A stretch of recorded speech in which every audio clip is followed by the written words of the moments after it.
Nih, ada orang-orang yang berubah jadi sregep. Hari-harinya selalu ada di depan laptop, nggarap bahas. Nah, ini dia orang-orangnya. Ini juga yang biasanya ngegame tiba-tiba hari-hari akhir ini dia nggarap bahas. Nggarap apa di? Garap Ilmu apa kalam. ya? Ora, iki kok ngegame juga saja. Oke, lanjutkan. Ayo kita lanjut ke yang lain. Share, kue cek nggarap bahas lah. Ya proses. Nggarap apa mata apa? Nakat adabi, kritik sastra. Kritik sastra. Iya. Nakat adabi. Wis hari-hari ini penuh dengan nggarap bahas pokoknya. Lanjut. Tertekan masa.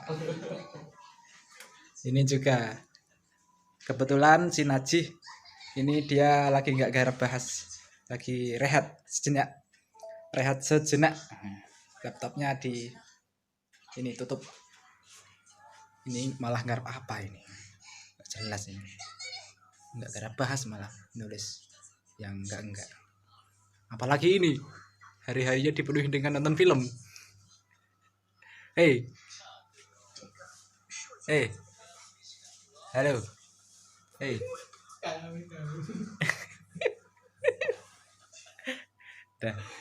udah nggak bisa diajak ngobrol.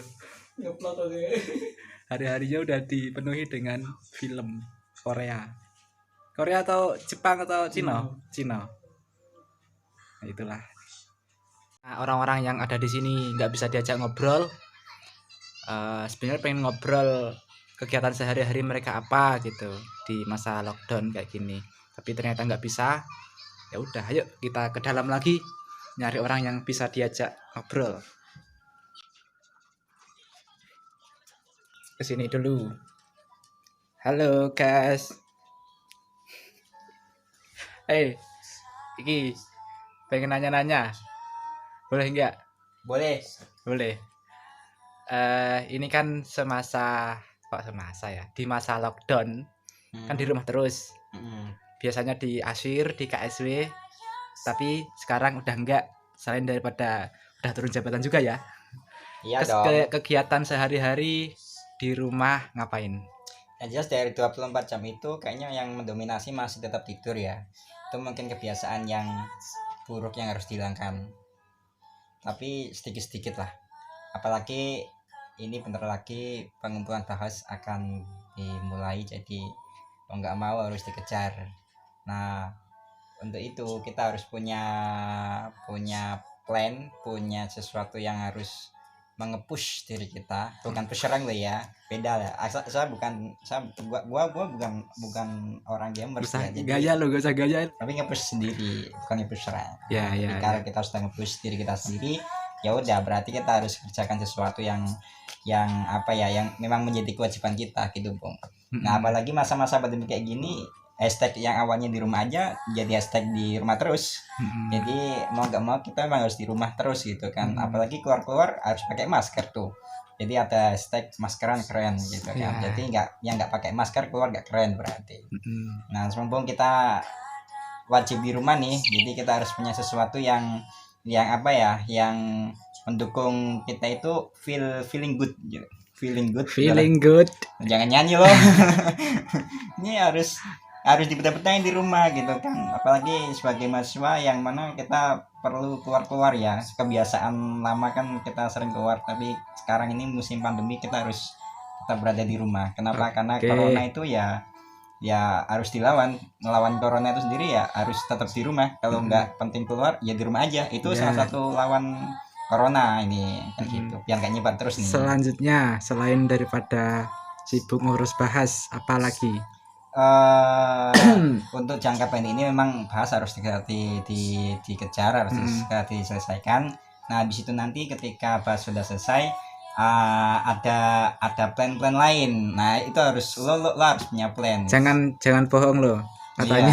Katanya malam ini ngajak nonton film Godfather. Bentar coy, bentar lagi nih coy. Aku masih harus nyari relasi dulu ini. Iya. Besok pagi kita nonton Godfather yang kedua. Semalam kita udah nonton Godfather yang pertama ya.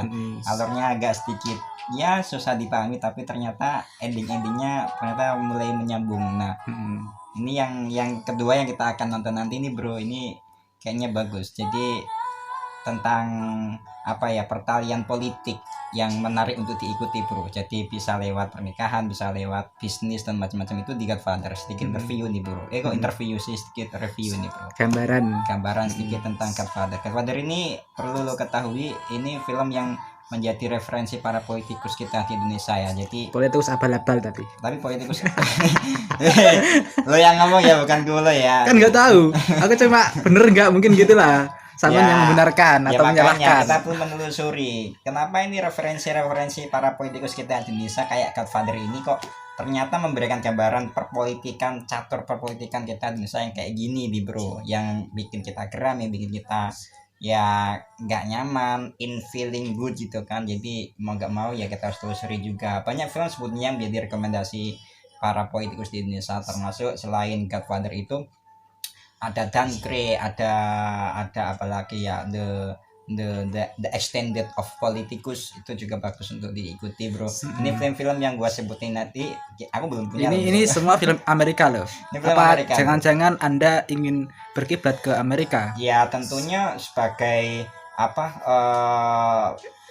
produksi film yang paling lama, tentu kita akan otomatis kiblat ke sana bro. Makanya kita harus berusaha membuat sesuatu yang baru gitu. Bagaimana kita nggak selalu berkiblat di Amerika, apapun semuanya sistem berkiblat ke Amerika, ekonomi, kemudian politik, film, bahkan hampir semua peradaban bersumber dari sana gitu kan. Padahal awalnya kan dari Islam gitu bro. Jadi ya ini dari sisi yang paling ringan dulu lah. Kalau nonton film kan ringan gitu kan, nggak ngapa-ngapain, cuma nonton di depan layar, kita ikut enjoy gitu kan. Tapi yang jelas di momen enjoy itu pun kita harus punya sesuatu yang bermanfaat bro, punya sesuatu yang bisa kita gali, yang bisa kita pelajari gitu bro. Nah itu nanti kita akan nonton Godfather, tapi sesaat lagi setelah kita bikin bahas.